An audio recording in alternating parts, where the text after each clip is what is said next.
वीर हनुमान। प्रेम से श्रवण कीजियो सिया सहित प्रभु राम, सियावर रामचंद्र की जय। और फिरत विपिन आश्रम एक देखा, तह बस नृपति कपट मुनि भेसा।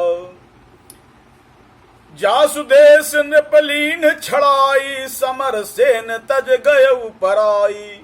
वन में फिरते फिरते उसने एक आश्रम देखा, वहां कपट से मुनि का वेश बनाए एक राजा रहता था, जिसका देश राजा प्रताप भानु ने छीन लिया था और जो सेना को छोड़कर युद्ध से भाग गया था।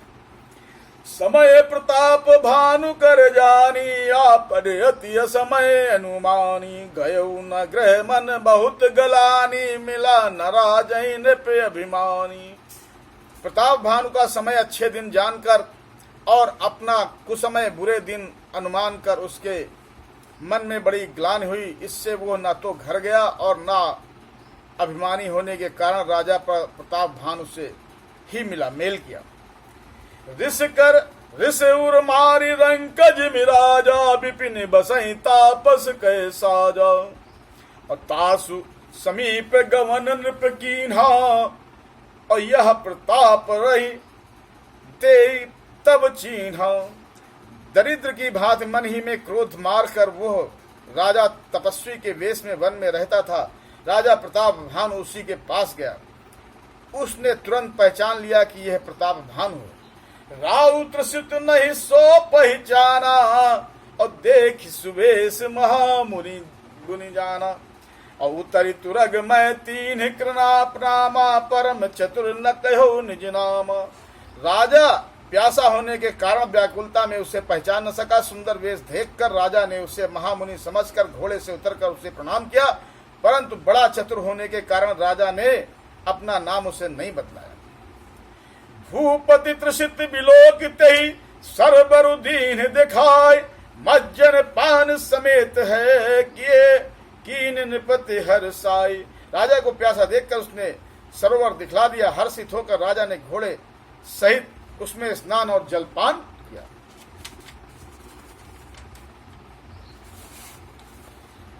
मैं गए श्रम सकल सुखी नृप भयऊ, और निज आश्रम तापस लय गयऊ।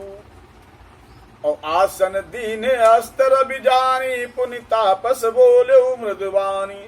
सारी थकावट मिल गई, राजा सुखी हो गया। और जब तपस्वी उसे अपने आश्रम में ले गया और सूर्यास्त का समय जानकर उसने राजा को बैठने के लिए आसन दिया। फिर वो तपस्वी कोमल वाणी से बोला, को तुम कस बन फिरहु अकेले, सुंदर जुबा जीव पर हेले। चक्रवर्ती के लक्षण तोरे, देखत दया लागी अति मोरे। तुम कौन हो? सुंदर युवक होकर जीवन की परवाह न करके वन में अकेले क्यों फिर रहे हो? तुम्हारे चक्रवर्ती राजा कैसे लक्षण मुझे देखकर बड़ी दया आती। नाम प्रताप भाव भानु अवनीसा, तासु सचिव मैं सुनहु मुनीसा।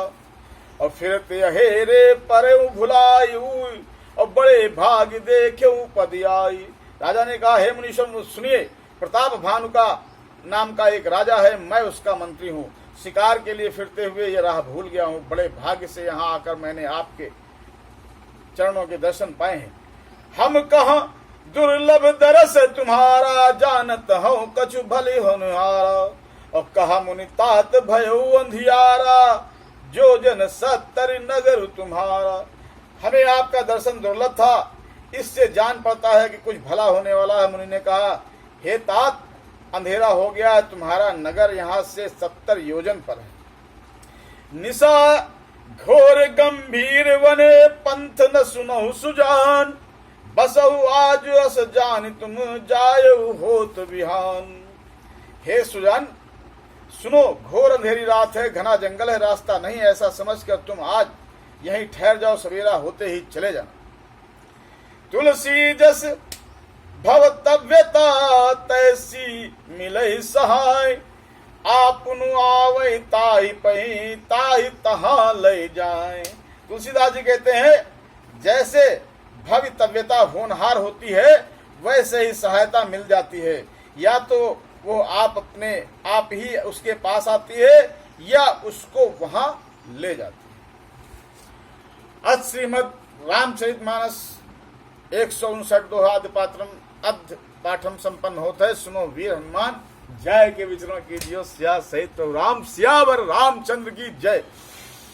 अयोध्या राम लीलावादी की जय, पवन सुत हनुमान की जय, उमापत महादेव की जय, उमापत रामचंद्र वृंदावन कृष्ण बल्लाभ जी, अपने माता पिता दादी दादा प्रदादी प्रदा दोनों भैया, पांचों के 9 बहन, चारों बुआ फूफा स्वामी सदगुरु स्वामी बाबा मनलीज बाबा मनलीना शिव नारायण साईं बापू, चारों चाचा चारों चाची, दोनों मामा मामा नाना पन्ना पन्नानी मौसम से आप सबको, आप सबके तीनों कुल के सभी पूर्वजों चरण हे क्षमा करो। हे हरे गोविंद दामोदर आप रक्षक है, हम सब का कल्याण कीजिए, सबको सुमति प्रदान कीजिए, सब में एकता हो, सद्बुद्धि सद्ज्ञान श्रद्धा भक्ति भाव प्राप्त हो।